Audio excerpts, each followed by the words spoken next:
Hello, welcome to the 8th part of harmony. This is focusing on modulation. Modulation is when a piece of music changes from one key to another, and it's probably the most powerful way that a composer can create emotional contrast in a piece of music. This is something we're not often taught about when it comes to modulation, when it comes to key changes. Usually it's just a purely intellectual process of looking at the sharps and flats and the key signature and saying it's going from C major to A minor or whatever, and it doesn't have any sort of it doesn't inform our interpretation at all, but it should. It's one of the biggest factors for informing our interpretation. Any good piece of music is going to change key, or at least highlight different keys at some point. So the first part of this is going to focus on getting used to the keys of music. There are 24 keys in total. This is often represented as a circle, which is on page 2 of the booklet. Page 1 is something I found in a guitar method, which shows you the keys written out with their scales in them as well. So you could practice the scales. So you can start in C major, and then you can go to A minor, which says relative to C major, and then now one sharp to G major, and it's E minor relative to G major, and so on. And now I've got some arrows here which show you something to do with the distance between keys. So keys that are close to each other, for example C major and G major, they're called closely related keys. Keys that are further apart are called remotely related keys. So from C major to A major, that's quite a way, that's quite a distance. If you look on the circle on page 2, you can really see that visually. From C major to A major is very far away compared to C major and G major, they're right next door. So, next door neighbors compared to distant neighbors. So pieces of music tend to modulate to closely related keys. It's very rare that they modulate to distantly related keys. Another great example for playing through the keys, again, is from a method book. This is that same method book that Julian Bream used by Pascal Roche. It's just on page 4 here, so it doesn't look like much, but there's a bit to it to sort of figure out. And there are a few different ways to practice it. So on the top stave, we have the major keys, and the bottom stave, we have the minor keys. So you can see how, as you progress from left to right, it gets, you get 1 sharp, 2 sharps, 3 sharps, and then you go to the flats and so on. You also want to bear in mind that he sometimes repeats chords because he's showing you different positions, different ways to play the same chord at times. So I'm just going to play this through 3 different ways. So the first way, number 1, is to play just the major keys, or the major chords, which is the top stave. The second way is to play just the minor chords, the bottom stave. And then the third way is to go from major to minor, and then across major to minor, across major, minor, and so on. So that's a relatively quick way of playing through all of the keys. This is really great for many reasons, because you want to be fluent. You want to become fluent at identifying keys, so that you don't have to think about it when you're playing through a piece of music. So now we're going to start looking at how modulations work in pieces of music. There are 2 main ways to change key. There's a momentary one and a more long-term one. So the momentary key change is called a tonicization, which the word is sort of playing on the word tonic. So it's like briefly making a different tonic, you could think of that.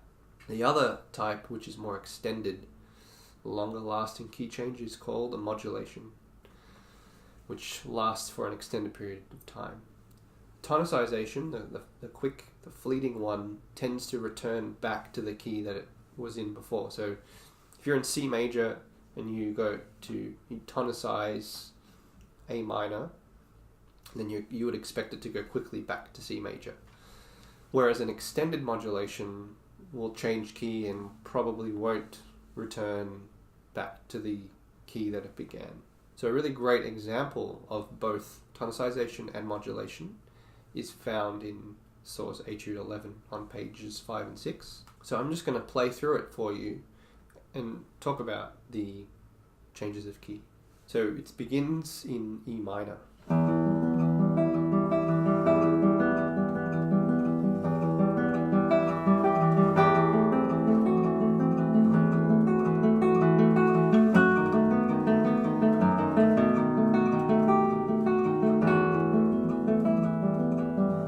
So here we're going to begin a modulation to the key of G major, which is the relative major.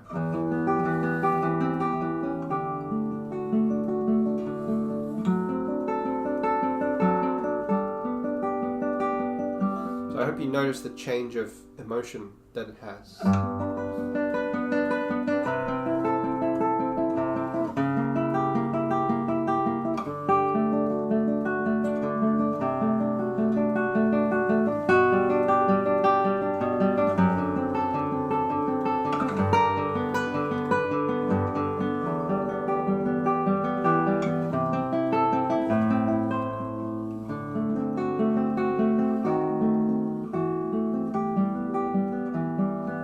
So now we start to get some tonicizations. We start to briefly move to new chords or new harmonies. So we're going back towards the key of E minor temporarily. One of the things that gives away a modulation or a tonicization is the use of accidentals. So you can actually see this in both cases. In this case, we've been in G major for quite some time. So in the key of E minor, we expect the leading tone, the 7th degree, to be raised up. So in E minor, that would mean D goes up to D sharp. So you can see how in the first couple of lines, before we modulate to G major, you see lots of D sharps, particularly in the second line. But when we go to G major, we don't get those D sharps anymore. Instead, we see lots of D naturals because that's the dominant of G major, the D. But here in this tonicization back to E minor, we see the D sharp in the bass. And that really gives a quick pull back towards E minor. In the next measure, we tonicize A minor. So then we see G sharp, which is the leading tone of A minor. And G sharp being the 7th degree, very close to A.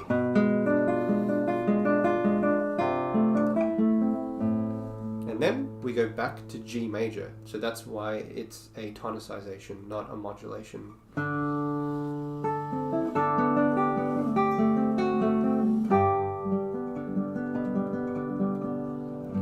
So the piece started in E minor, we then modulated to G major. Within that modulation, we had two tonicizations, one to E minor, one to A minor, because then we returned back to G major. This has a lot of implications for your interpretation. So the key of E minor can be more, perhaps, stirring, more maybe passionate, more ebbing and flowing.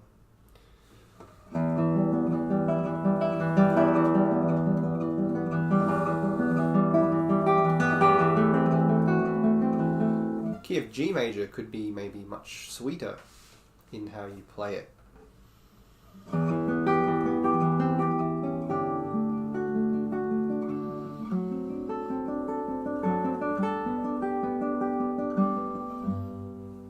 The tonicizations can be much more fleeting changes of character, but they can still occur. Now we're talking like one measure at a time.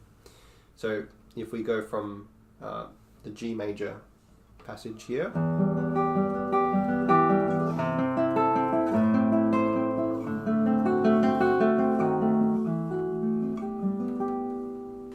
we can go from this sort of almost a little bit triumphant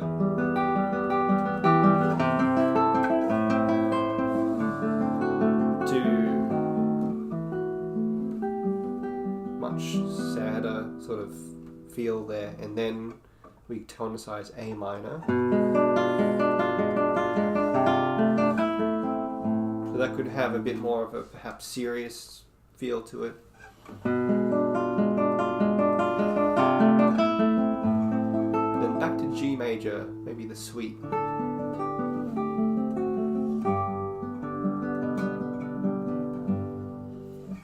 So I hope that demonstrates the power of harmony and why it's important to know modulations and tonicizations. So I think the obvious key change, the modulation to E major, which occurs about halfway through the piece, I think that's quite an obvious one, and one that most guitarists would be aware of. But the smaller modulations and tonicizations that occur earlier on, I think are probably easy to overlook, especially the tonicizations when we just fleetingly go towards another key. But it's that can really add, knowing about those and how they can inform your interpretation will add a lot of nuance to your storytelling of a piece of music.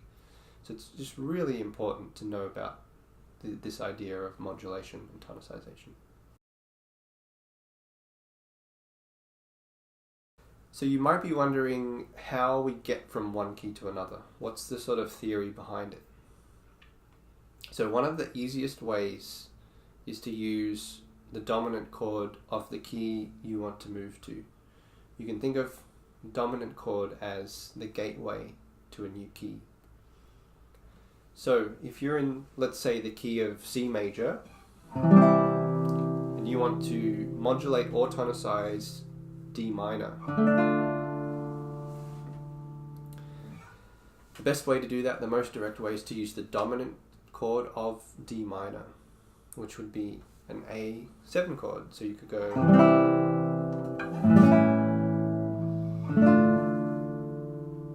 like so. And that is actually what the first example here does. This is Soar's Etude number 8. In C major, we tonicize, we go to D minor.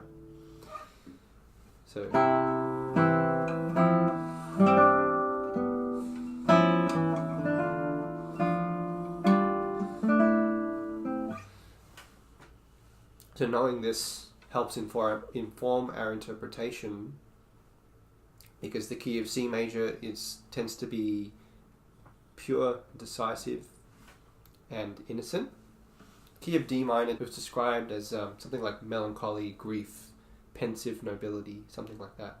So there are a couple more examples where in this same study, just in the first couple of lines, that show the tonicization using a dominant chord.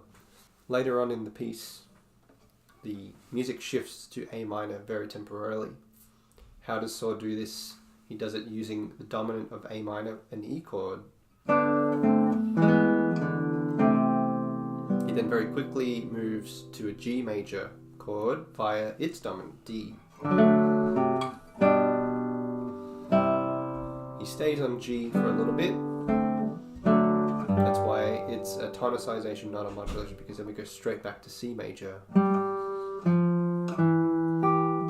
See the F natural. We get some more tonicizations, but I haven't annotated those. So just as usual, with the philosophy of learning in CGU, we're going to practice tonicizations and modulations. This is from Horetsky's method book. Remember, Horetsky studied with Mauro Giuliani, and this is a really great exercise to do, and something that I've not seen the likes of in any other classical method book. So on the left-hand column, you see the key we're beginning in, the key that we're starting the exercises in. So there we have C major and A minor on the left-hand side, and then you have numbers 2 and 3. So 2 and 3 are also C major, A minor, C major, A minor for 3. So the top stave, we have C major at the top on the left-hand side, and then on the top of the top stave, we see A minor, and then F major, and then G major, D minor, E minor. So those are the keys that we're going to modulate towards. So we start in C major. The first example is A minor. Then we start in C major again, and then we go to F major, and so on. And then for the minor key, we go from A minor to C major, A minor to F major, A minor to G major, and so on. The exercises in the second column are the same thing, but with the chords in a different position on the fretboard. So I'm going to play this for you. I'm just going to talk. Okay. Then the bottom half of the page does the same process, exactly the same process for G major and E minor. And then on the next page you have the same process for D major and B minor, and then for A major and F sharp minor. So he doesn't go through so many keys, but the keys that he does choose are very, very common keys you find in guitar music. And it's such a thorough exercise that I think it's enough to go on. I think once you've done this process for these keys, you'll probably have a good grasp of modulations and tonicizations under your fingers. So I'm going to play through some of this and explain it as well now. So we're going to begin with C major, modulating to A minor. So we start on C major. What's the best way to get to A minor? It's via the dominant of A minor. So we have an E7 chord and then an A minor chord. So I'll do that once again.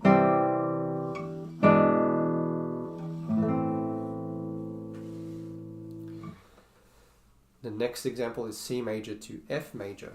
So again, the dominant of F major we want, which is C7.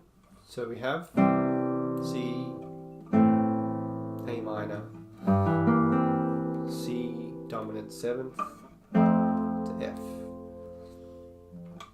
And then the third row we have C major going to G major, 6th chord, A minor, and then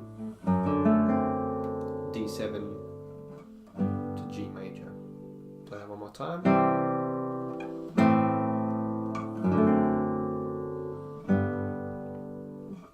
And then C major to D minor, 1, 5, G7, and then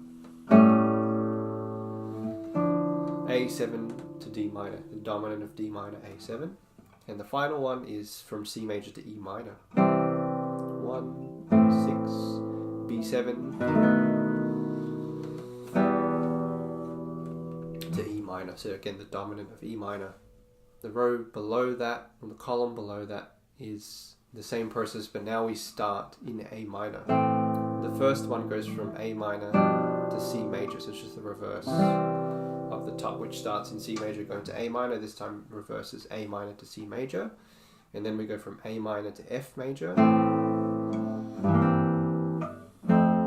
via the dominant again of F major, and then A minor to G major, and then from A minor to D minor, and A minor to E minor.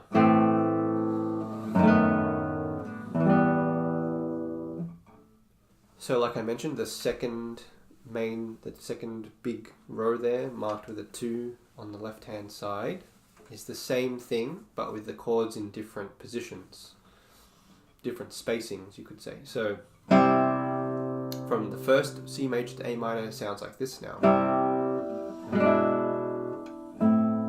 And then in the third, the one with the big chunky row below, we have the same progression up higher. That chord's a bit of a stretch, you could play it like this. So he does all the same chord progressions, just in a higher position on the fretboard. So the first main column is in the open position. The second goes a little bit higher, probably still in the open position. The third column goes much higher to the third, fifth, maybe a bit higher than that as well.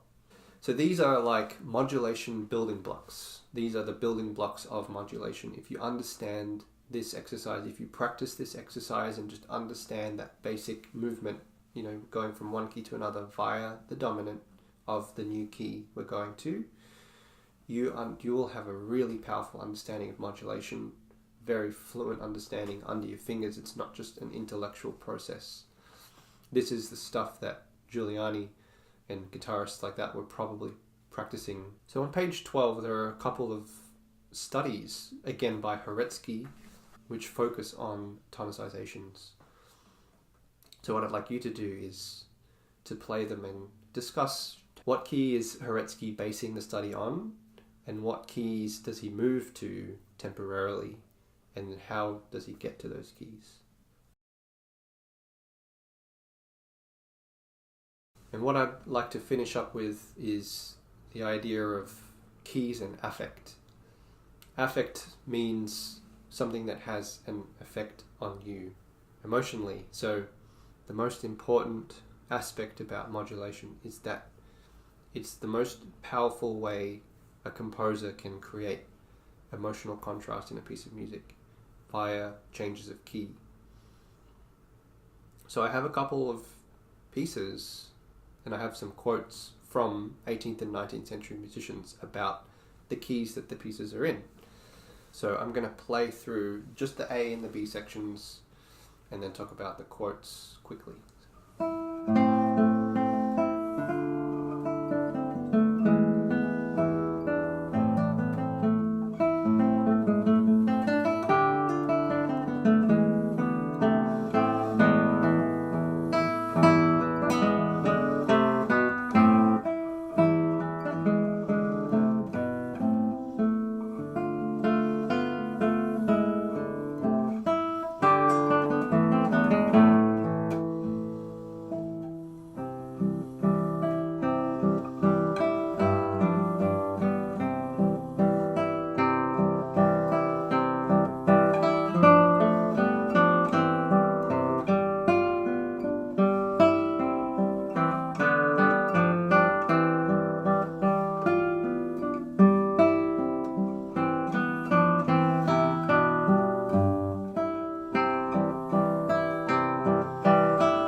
Then goes back to A minor.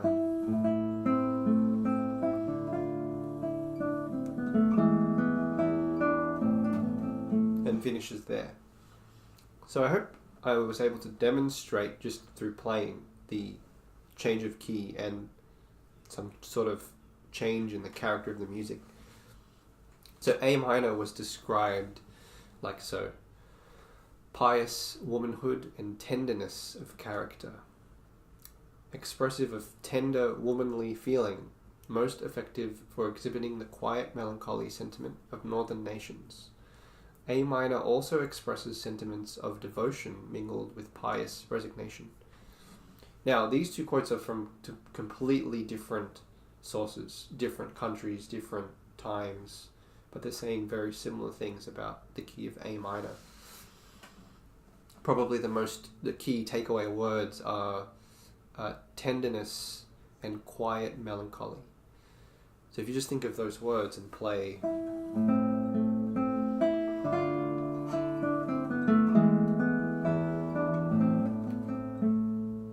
with that feeling in the music, I think it suits very well. C major, on the other hand, where it starts to modulate,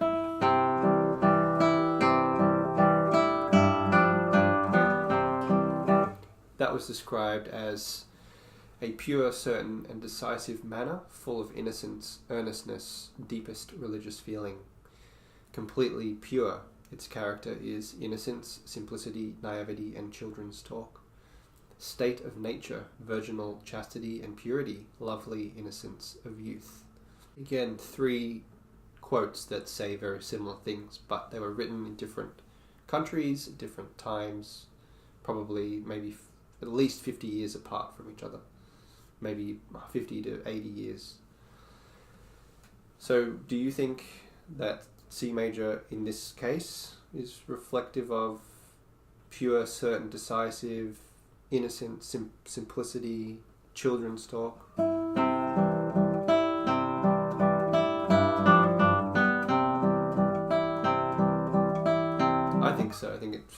very, very much reflects the character of the music here. So you have the A section in A minor with tender, quiet melancholy. The B section in C major with pure, certain, decisive innocence, simple children's talk. On page 16, I go through this exact same process. There's just another study by Saw, which is in the same form, A, B, A, and each section is in different keys. The A section in G major and the B section in E minor. This time I'd like you to see the relationship between the sections and the keys and the emotions behind the keys. And finally, I'd love for you to put this to practice. If you get anything out of this section on modulation, it should be this. Study the pieces you're playing from the perspective of key changes. Are there key changes to begin with? Some pieces don't change key, but most of them do. If you find key changes, what effect do those have on the emotional effect of the music? And I want to also add, how, as an interpreter, as a performer, how can you bring out that emotional effect? Through color or dynamics or articulation. So I'd love to get your thoughts. This is the most important part, is now applying this information to the pieces you're working on. Not just absorbing the information, not just hearing it, going one ear out the other, but thinking about how you can apply it. Again, we can get this sort of body of work, body of knowledge through collaboration, and give each other some feedback about this aspect. It's a very, very crucial aspect of music, modulation. So, thank you.